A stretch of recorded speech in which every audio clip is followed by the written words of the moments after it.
Is it really possible for a tiny tweak to your morning coffee routine to ignite your metabolism and put your body into full fat-burning mode for the rest of the day? Check out the link in the video description now and transform your morning coffee into a metabolism-boosting super drink. The first of 400 migrants to be housed in a converted prison have been greeted by protesters unhappy they are moving into their small town. Bay State Correctional Center in Norfolk, Massachusetts, closed in 2015 and has been repurposed as a migrant shelter. The jail was a minimum security facility and used dorm-style accommodation that doesn't look like a traditional prison, and was heavily modified for the migrants. Norfolk Select Board Chairman Jim Lehan said 21 families, totaling about 70 people, moved in on Wednesday afternoon with more to come soon.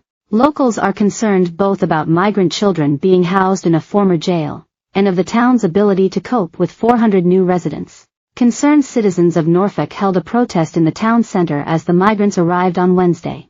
Others voiced their views at a town hall meeting on Tuesday night, where Lehan tried to answer questions but admitted there was much he didn't know. There is fear here, a lot of fear. I'm sure everybody in here has fear of this, Margaret Soderlund said. And then on the other side, I want to go help these people because they're not all bad people. They're just trying to make a life for themselves, too. Lehan said as Massachusetts owned the facility, it did not need the city's permission to open the shelter, or to consult with it, and was a nightmare to deal with. Norfolk has a population of about 11,601 ambulance, 1 petrol station, and no supermarkets. About 150 migrant children will join the few local schools. It's like Boston getting 25,000 people, that's a 4.5% population increase overnight, Benjamin Sprague told WBZ-TV at the protest. There is no music room anymore.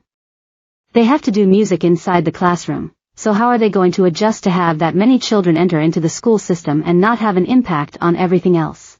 Jack Olivieri, a member of Concerned Citizens of Norfolk, said it wasn't fair to send the migrants to a small town without enough infrastructure. We have no traffic lights. We have no sidewalks except right in the center of town. The prison facility is out in the middle of nowhere, he told WHDH. We have a pizza shop, we have a pharmacy, and a few other small businesses, and that's about it. There's no resentment towards the migrants or the people that are coming. It's not their fault.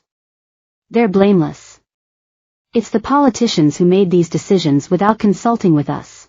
However, other locals, some with Norfolk Strong, which is dedicated to welcoming the migrants, held a counter-protest.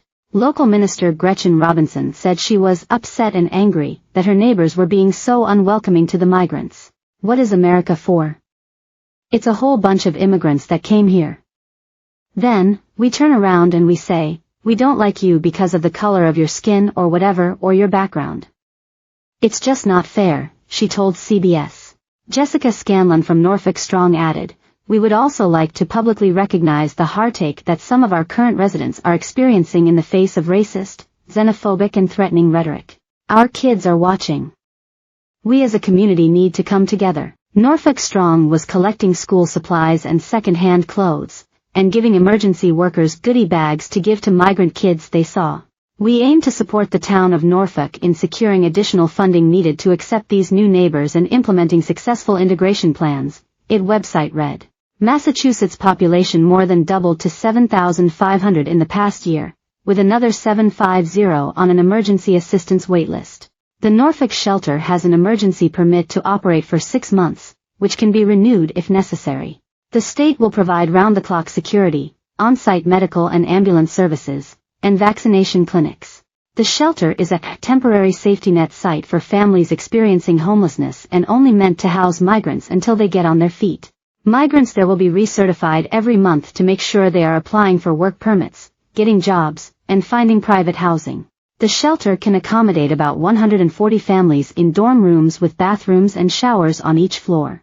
The facility also has a cafeteria, a gymnasium, a large common room, and offices that will be used for case management and a